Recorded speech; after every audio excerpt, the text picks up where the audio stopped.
Sabahla maçı bir soruşum. Həmən maçın nəticəsi, sizə məsələn, bir məğlubiyyət olarsa, təbii ki, futbolda məğlubiyyət olar. O, çempionluq yarışına indidən təsir edəcəyini demək olarmı, yoxsa hələ çempionatın sonrası da var?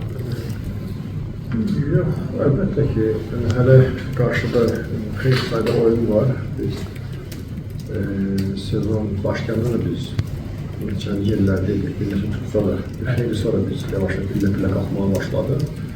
Və elində sabah da bəzi aşağılarda yavaş-yavaş formasını bərpa elədi, daha yaxşı yerlərə qalxdı.